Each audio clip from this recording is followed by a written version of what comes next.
Agar channel ini dapat berkembang lebih baik lagi, ayo bantu dengan cara klik subscribe, hidupkan lonceng notifikasinya, dan jangan lupa like ya.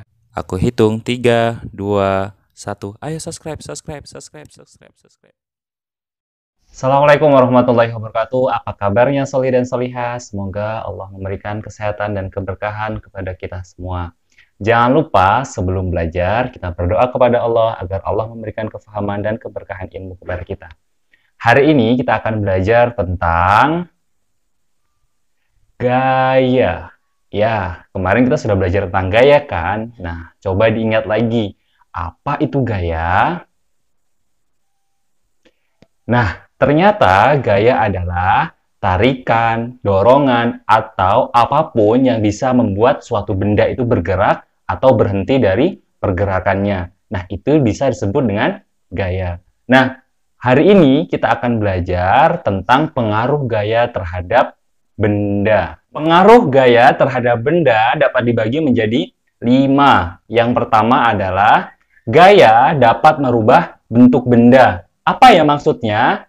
Jadi ternyata gaya otot yang kita berikan pada sebuah benda, contohnya adalah tanah liat, ketika kita membuat gerabah, bermain plastisin, membuat adonan, kue, maka benda tersebut ketika diberikan gaya berupa gaya otot, maka benda tersebut dapat berubah bentuk, ya.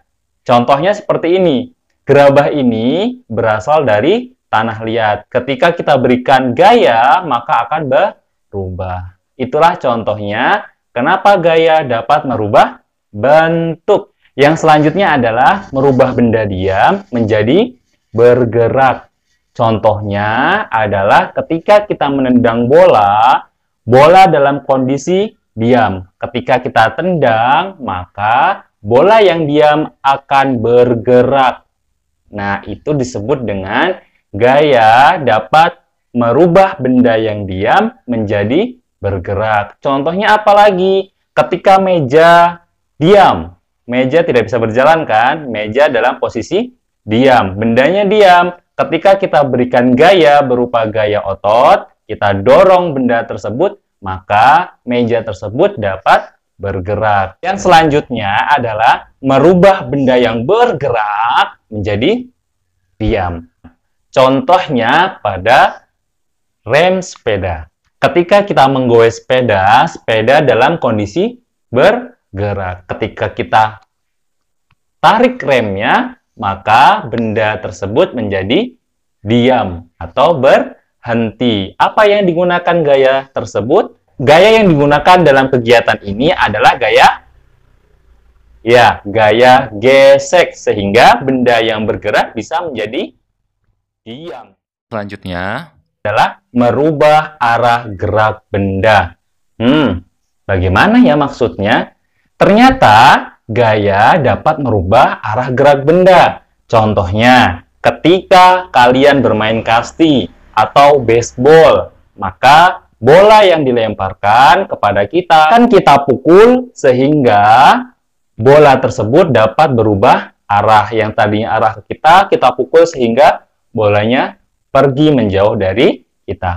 Maka contoh tersebut ke dalam gaya dapat merubah arah gerak benda. Contohnya apa lagi? Ketika kalian bermain sepeda, tiba-tiba kalian dalam posisi lurus, ada ayam di depan. Otomatis kalian akan merubah arah sepeda kalian agar tidak menabrak ayam tersebut. Maka peristiwa tersebut merupakan contoh dari merubah arah gerak benda.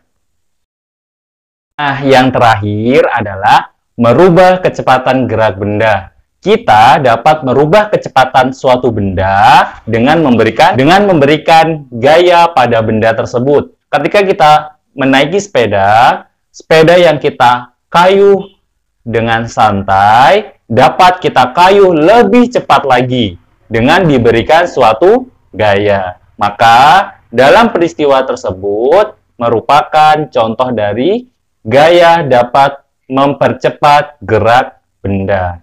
Nah, sampai di sini sudah paham tentang pengaruh gaya terhadap benda. Kita ulangi bersama-sama.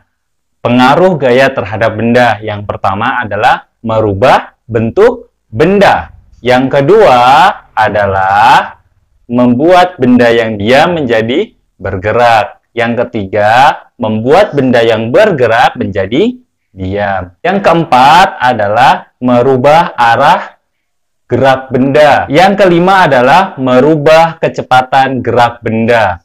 Jadi, ada 5 pengaruh gaya terhadap benda. Harus diingat-ingat ya, jangan sampai lupa. Nah, sekarang tugas kalian adalah membuat contoh dari kelima pengaruh gaya tersebut. Ya, jadi masing-masing gaya atau masing-masing pengaruh gaya terhadap benda diberikan 2 contoh. Selain contoh yang Ustadz sampaikan di video ini ya. Jadi harus mencari contoh lain ya. Jangan hanya yang ada di video ini. Harus berpikir kreatif ya. Anak solih dan solihah pasti kreatif. Jadi kerjakan di buku latihan kalian. Selamat mengerjakan. Assalamualaikum warahmatullahi wabarakatuh.